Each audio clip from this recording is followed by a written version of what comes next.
आमतौर पर ये शिकायत की जाती है कि इस्लाम और मुस्लिम समाज बहुपत्नीत्व का पक्षधर है। एक से ज्यादा पत्नियां रखने का, और ये कहा जाता है कि ये स्त्री जाति के साथ अन्याय है और नारी जाति के ऊपर ये अत्याचार है।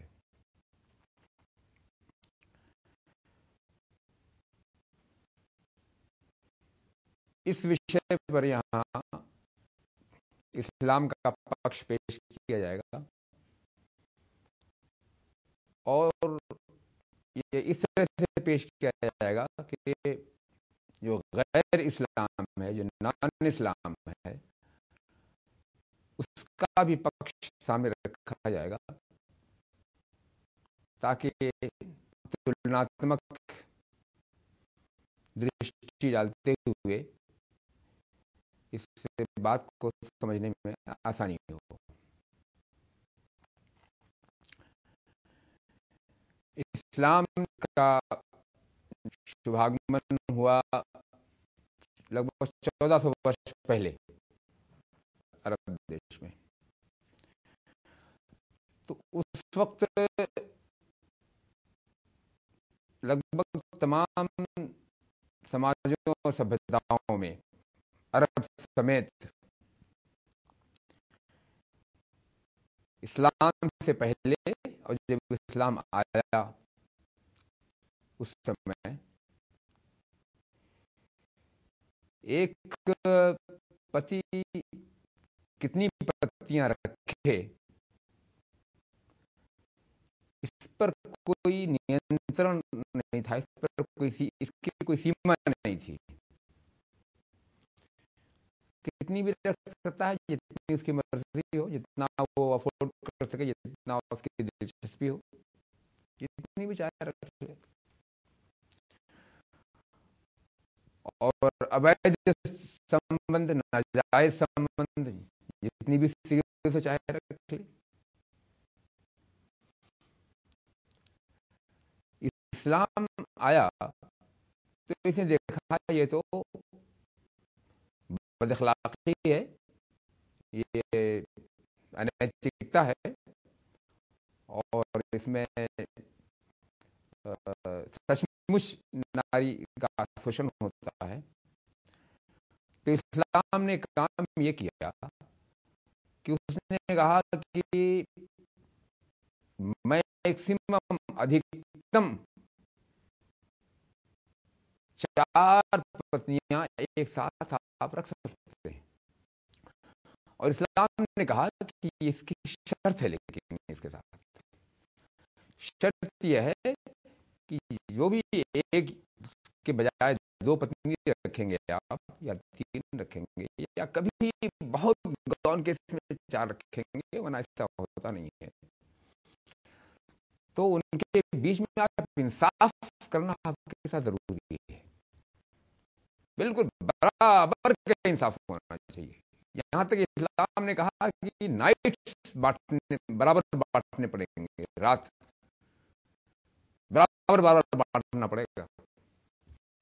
और इसके साथ ही साथ एक काम और ये किया कि ये आज्ञा देकर, ये रास्ता खोलकर, ये इजाजत देकर, जो नाजायज पत्नियां लोग रखते थे, नाजायज और अवैध पत्नियां रखने पर इस्लाम ने रोक लगा दिया।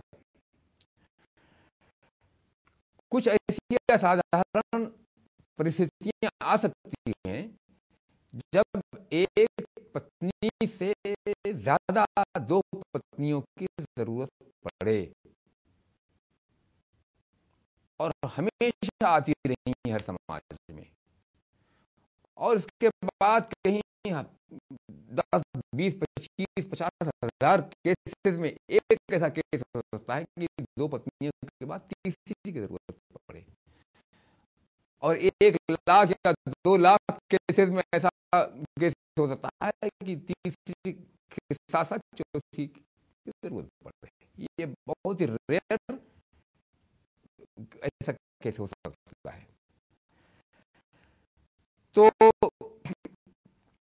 वो असाधारण परिस्थितियां क्या हैं,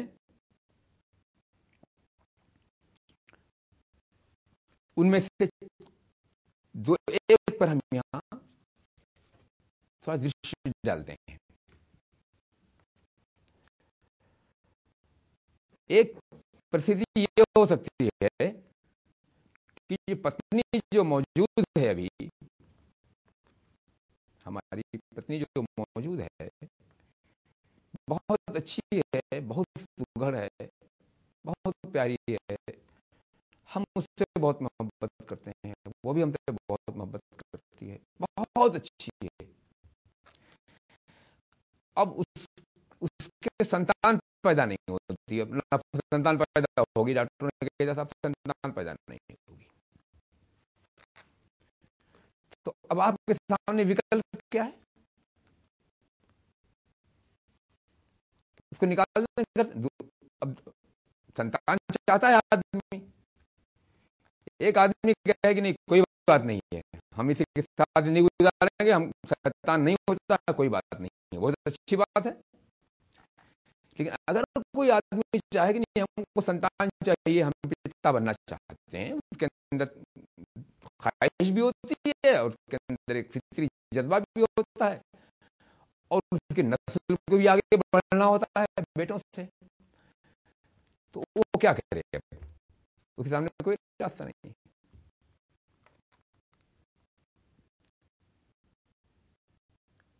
अगर उस नारी संतान पैदा करने एक नायक ना हो तो, या पत्नी किसी ऐसे रोग से ग्रस्त हो गई हो, वेनेरल डिजीज होते हैं, ऐसे यौन रोग होते हैं, ऐसे कुछ होते हैं, किसी केस में ऐसा नहीं होता आमतौर पर, कभी ऐसे कोई केस में ऐसा हो गया कि डॉक्टर ने ये कह दिया पति के साथ से कि अब आप उसके साथ संभोग नहीं कर सकते, अपनी पत्नी से संभोग नहीं कर सकते,